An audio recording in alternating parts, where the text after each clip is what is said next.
Greetings, everyone, and welcome to the Redrum Room. I am your host, Ryan Horan. Come on in, pull up a chair, and let's discuss these true crime cases together. Come with me now, and let's take this journey together, if you dare. Hello, everyone, and welcome to the very first episode of the Redrum Room. I know it's been a long time coming, but we are finally all here together. Before we dive into this case, I would like to thank all of the people who helped me get to this point. Jordan Crittenton from Dark World podcast, and Steve Burgess from the True Crime Fix podcast. I cannot thank you guys enough for the help and guidance you have given me. Thanks a bunch, guys. I really appreciate it. I would also like to thank all of my wonderful admins and mods for keeping the Facebook group inside the Redrum Room running and smoothly growing. The Red Pod mods, as I call them, are Linda, Hayes, Sarah, and Jason. I love you guys and could not do this without y'all. Okay, enough of the biz. Let's crack open a beer and crack open this case together. This is the story of the short life and death of Zahra Baker. Warning: this episode contains elements of child abuse. It is something that is hard for you to listen to. You might want to skip ahead to the next episode. I'm sorry? Your daughter's missing? Yes, ma'am. Okay, what's your address? 21 21st Avenue, Northwest. The police were out here last night. They were firing a ransom note for my boss's daughter. I got up a little while ago, and it appears they took my daughter instead of my boss's daughter. Okay, how old's your daughter? She's 10. She's handicapped. She has a prosthetic leg, so that... How long has she been missing? We checked in there last night about 2:30, and she was there, and all this happened last night about 5 o'clock, so I don't know if they set a fire in the yard to distract us to go out, and when they snuck in the door, or I don't know. Okay, I'm not familiar with what happened last night. What happened last night? Last night, we were woken up. My dog woke me up, and I had a fire in the backyard, and somebody had put gas in my company vehicle that I drive for work. They left a ransom note on the company vehicle to my boss saying they had his daughter and his son was next. And his daughter's fine. His daughter came with him here last night when I called him. And it appears they may have taken my daughter instead of his daughter. They took his daughter. Okay, do you know who this was? I don't know who. That may have taken her? No, ma'am. Do you have any idea why they were threatening to take his daughter? I don't know. Okay, what's your name? My name is Adam Baker. And your phone number? So no one has seen your daughter since 2:30 this morning? No, like I said, we had all that drama last night, and me and my wife went back to bed. And my daughter's, I think, coming into puberty, so she's hitting that broody stage. So we only see her when she comes out, when she wants something, and that's about it. Okay, and did you say that she was handicapped? Yes, ma'am. She has a above-the-knee amputation. Okay, she has one leg? One leg, yes, that's ma'am. partially amputated? Yeah, she has a prosthetic leg, which apparently they're taking with her.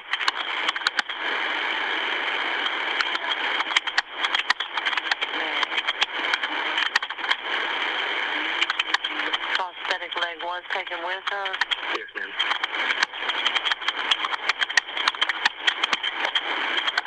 Okay, and you don't have any idea at all? No, like I said, it was all addressed to him, and apparently it was all taken out on him, and I guess they thought he lived in his house. On this. Okay, I was talking to my partner. Okay. Okay. Okay. Did you talk to your boss about it? I've just spoken to him, and he told me that he's going to be here shortly. Okay. So, do you think that he knows? We had an officer out here last night, and he ran through who he thought it may have been, like an ex-employee or something. Okay. And you said 21 25th Avenue Northwest? 21 21st Avenue, sorry. 21st Avenue. Yes, ma'am. 21 21st Avenue. Okay, hold on just a second. Thank you.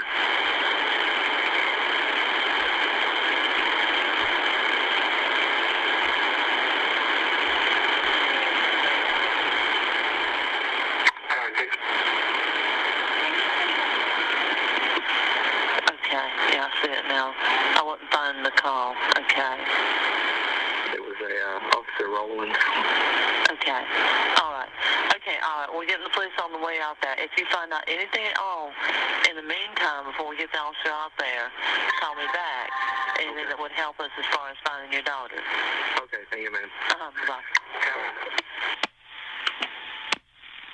It was a brisk autumn night on October 9th, 2010, in the city of Hickory, North Carolina, when Adam Baker made this 911 call to report his 10-year-old daughter, Zahra Baker, as missing. But the reality was that Zahra was not just missing. She had been murdered by her stepmother, Alyssa Baker. Zahra Claire Baker was born in Wagga Wagga, Australia, on November the 16th, 1999. Her parents were father Adam Baker and mother Emily Dietrich. Emily, it seems, had a really bad bout of postpartum depression after giving birth to Zahra. So not long after Zahra was born, Emily gave up custody of her to her father Adam. When she was about 5 years old in 2004, Adam moved the two of them from Wagga Wagga to Gairu, Queensland, to live with his parents and to get a job working for a sugar mill. There just isn't a lot of information about Zahra's short life before she and her father moved to America, but I just have to interject my own thoughts here. I live in Hickory, North Carolina. I was in my mid to early 30s when this horrific crime took place. As many people do when something bad happens in their own hometown, you tend to follow and pay close attention to the case as it unfolds.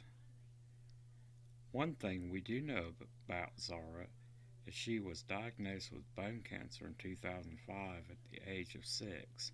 Unfortunately, she had to have one of her lower legs amputated, and another bout of lung cancer left her almost deaf, requiring her to wear hearing aids in both ears. This poor child had a really shitty start to life, but by all accounts, she adapted really well with the use of the prosthetic and the hearing aids. Okay then, I've listened to a lot of podcasts that have covered this case. Some were really, really good and some were really, really awful. The thing that really pissed me off was the fact that this little girl was murdered by her stepmother, and the whole podcast was about the life of Alyssa Baker. That's her stepmother. She's the one that killed her. I will give you some background on her, but I feel as though the focus of this case gets lost on the fact that a young, innocent girl was tortured and killed. Okay, that's enough of me being me and ranting about my own feelings. Let's get back to the story. Adam Baker met Alyssa Fairchild on an IMVU website. An IMVU website means Instant Messenger Virtual Universe. This was something big back in the early days of home computers and the internet. People made avatars on these sites and interacted with one another from all over the world. Eventually, after meeting one another online, Alyssa took a holiday to Queensland to meet Adam Baker in person.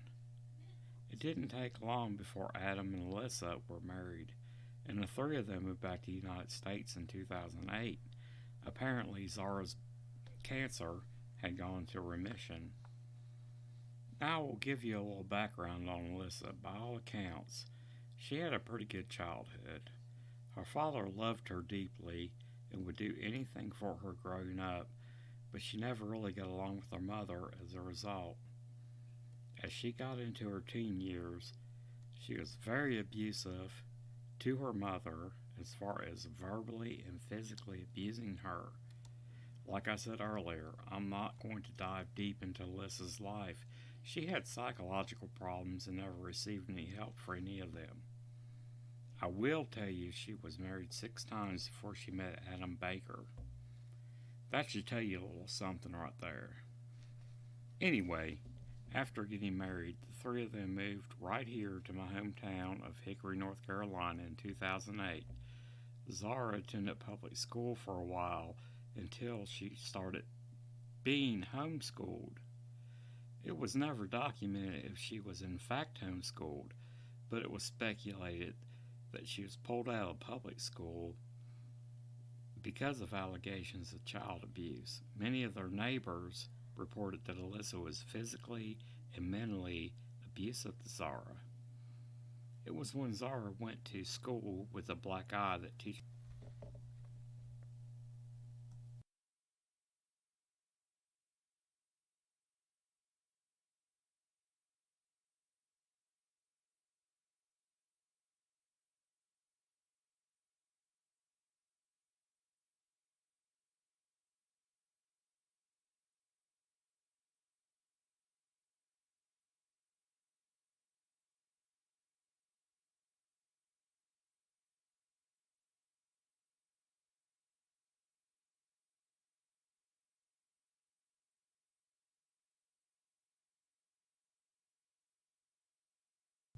teachers reported the Bakers to the Child Protective Services.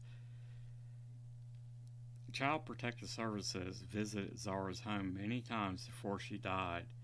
It's a shame that with all the evidence of abuse, Zahra was not removed from the situation. Alright, guys, this is where I'm going to leave this first part of the story.